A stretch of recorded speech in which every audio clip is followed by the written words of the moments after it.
Okay, so aerobic respiration. So we primarily have been talking about it generally. Now we're going to focus in on just aerobic, the kind that uses oxygen as its acceptor.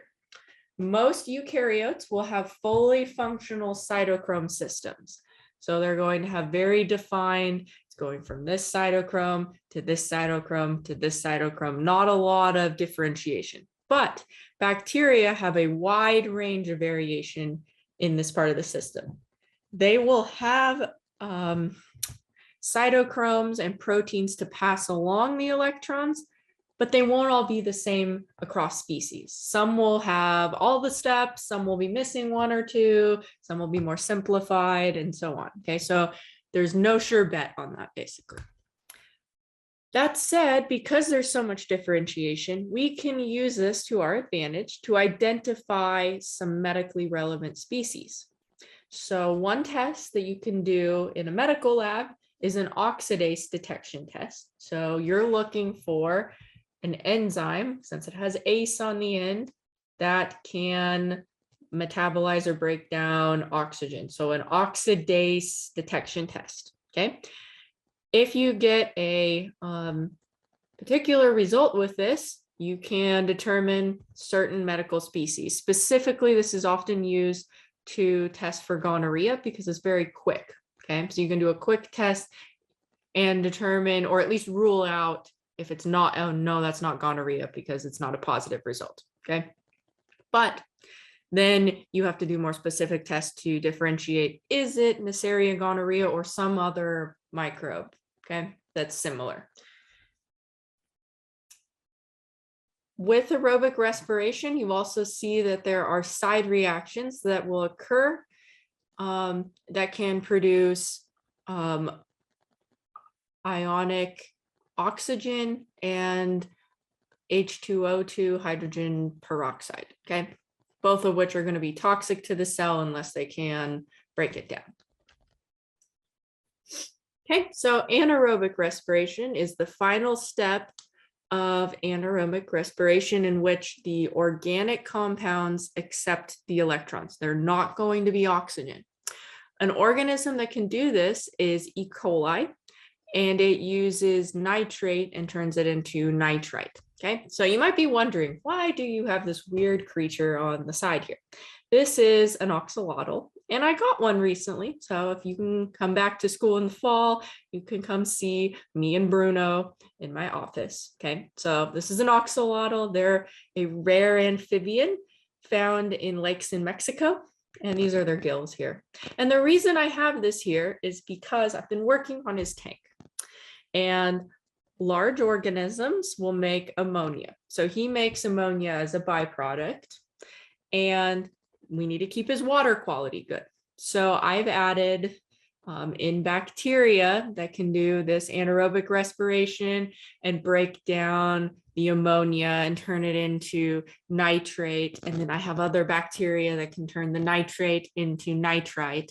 And then I have plants that can eat all of this. Okay, so I'm working on getting this overall ecosystem up and running for little Bruno here using microbes. Okay, so this is all often you will find microbes that can do anaerobic respiration in ecological systems. You can find them in human health and things like that, but you often find them in like water systems and things like that. These organisms will possess enzymes that can further reduce the nitrates to nitric oxide or nitrogen gas. So this is going to be turning them from kind of toxic molecules in the water to a gas that can be released that's normally found in our atmosphere. None of the anaerobic pathways produce as much ATP, but they do have a lot of variation here. So you could get as little as 2 ATP or as many as 36 out. Okay, so our last pathway is fermentation. This is going to be the incomplete oxidation of glucose or some other sugar if we do not have oxygen. Fermentation uses organic compounds as the electron acceptor and only yields a couple of ATP, 2 ATP to be exact. This is used by organisms that do not possess an electron transport chain but it is very inefficient comparatively to those that do have it. Many fermenting microbes will make up for this inefficiency by just increasing the rate of glycolysis. So they will require much more glucose than a microbe that can do anaerobic or aerobic respiration. So some examples are bacteria that digest cellulose in a cow's gut. Okay, so these microbes can break down cellulose, which is a very branched sugar molecule. So it has lots of glucose on it, and they just chop up all the cellulose, and then they have a ton of sugar to work with. You'll also see that fermentation is done in human muscles after intense exercise. So when you have like a buildup of lactic acid because you've run a whole bunch and you're not getting enough oxygen in your muscles, then your body will switch to doing more fermentation to help you continue to have ATP. Okay, so this pathway is much simpler. You go through glycolysis, start with glucose, get to pyruvic acid, and then it's just going to break it down into like ethyl alcohol or lactic acid, depending on the organism or the pathway. You might see this also in fermented foods. So this trait or microbes that can do this are used to make alcoholic beverages. You see this also in like bread making kombucha, or like fermented cabbages and things like kimchi. All of these are foods produce ethanol or small amounts of an alcohol and CO2 as byproducts. Okay, so a little bit more on the non-carbohydrate compounds, non-sugar molecules. Microbes can also break down lipids or fats and proteins to get precursor molecules and ATP out. Lipase is an enzyme that can break down fat. Glycerol components in triglycerides can actually enter midway into the glycolysis pathway. So I've mentioned a couple times, it's not, we oversimplify our pathways and go, okay, glycolysis to Krebs cycle to electron transport chain. And in reality, you'll see in a minute, I have a picture. There's a lot of pathways that feed in at different points, okay? So based on whatever precursor you got, then it's like a freeway system where there's a whole bunch of different on-ramps and off-ramps, basically. The fatty acid components can be processed through beta oxidation, and then they can kind of enter into glycolysis in a different on-ramp. Protease is any sort of enzyme that can break down proteins. Deamination is the reaction that will remove the amino group from proteins. Okay, so deamination is further breaking down those amino acids into smaller components. Okay, so now that we've gotten through the breakdown component of how can we chew up big molecules and get ATP out, or catabolism, now we're going to talk about anabolism and the crossing pathways of how we build things in the cell. Cells, especially independent or single-celled ones, have mechanisms to carefully manage their carbon components. Since it's just them all by themselves, they have to be very shrewd in their management of ATP, their energy, their sugar molecules, their proteins, so they don't overcommit and grow too much and then not have enough to sustain, or that they don't grow enough, so they have to watch very carefully. Most metabolic pathways have intermediates that can be diverted from hitting a dead end, because you don't want to make a whole bunch and then not be able to use it. So they have to have ways to circumvent. If you no longer need this protein, then we can shuffle it back to something you do need. And we can do amphibolism, which is the ability of a system or a cell to integrate catabolic and anabolic pathways. This is going to be the most efficient method, because we don't want to break it all the way down and then have to build it back halfway. We just want to kind of take the off ramp when we're half done and cycle it back, basically. Okay, so here's an example of how they might get integrated. Some of this should look very familiar. We have our glucose molecule going into glycolysis, pyruvic acid, acetyl-CoA into the Krebs cycle, okay? That's the main metabolic pathway, but you'll notice that there's some on and off ramps basically with other molecules. So if we take from here, we have proteins that can, if we go primary, secondary, tertiary, quaternary structure, we could build those proteins up into larger enzymes. Or maybe we take those amino acids and we tear them down a little bit more. We can feed into the pyruvic acid or the Krebs cycle if we need more energy. Or maybe we're needing to have more fatty acids here. We could go acetyl-CoA from the glycolysis pathway going into the Krebs cycle could be siphoned off, and we could use it as a building block to make fats. Or maybe we have molecules partway through glycolysis, we could shuffle them back to make more sugar molecules to store for later. Okay, so there's a lot of feedback and movement, not just down the pathway, but we can move back up. Okay, so it's a very dynamic, integrated system.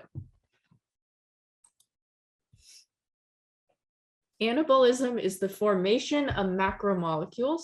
Macromolecules are needed by the cell almost constantly, okay? And they can enter the cell from outside. So maybe there's sugar in the bread you're making or something. Then the cell could take the sugar in and use it for their own devices. Or sometimes they can synthesize their own. So there's synthesis pathways for certain enzymes to break down glucose. There's enzymes to help make glycogen or storage molecules or large proteins. So cells can form macromolecules from either just harvesting them from the outside, kind of arbitrage of sorts, or they can make them themselves. Obviously, it's more efficient to just collect them than to synthesize them yourself, but it's all about availability. Glucose is central to pretty much all of those metabolic pathways and their energy production. Therefore, there are multiple pathways, redundancy basically, within the cell to make sure that it's always available. Some structures, such as the cellulose and cell walls, starch, glycogen, require glucose. So like glycogen is a highly branched sugar molecule that its monomer is glucose.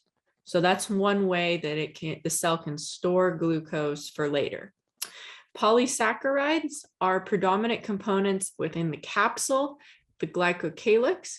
So we see sugar molecules out on the outside of the cell, helping them stick to the surface, helping them not to dry out, and things like that.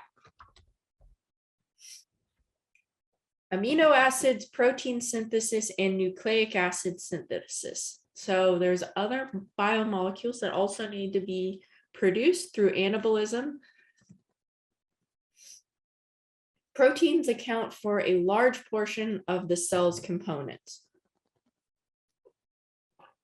They are essential for making enzymes that we use for all the metabolic pathways, for copying DNA, for making other proteins. They're found inside the cytoplasmic membrane that has like pores or transport molecules. They're in the cell wall. You see them in the flagella or the cilia, things like that. There are 20 different amino acids that we can use to make these proteins. And some bacteria can make all 20 of them in-house. So it doesn't matter whether they're available or not, but other ones can only make some, and the others have to be acquired from their environment. Nucleotide synthesis is also required for proper function of the central dogma. So we have to be able to make the nucleotides, the A, T, C, G, and U, to actually be able to copy the DNA and to make mRNA, which is kind of the in-between for making protein. The component parts of a bacterial cell are synthesized almost continuously because there's things wear out. We have to be constantly replacing them. And it's also important to note that catabolism is also taking place as long as nutrients are present. So ideally, the cell should be taking in glucose and nutrients, breaking it down, and also simultaneously building the molecules that it needs. When enough macromolecules have been produced to serve two cells, when they have enough basically in reserve, the cell will undergo binary fission, where they will split and divide into two cells from the original one.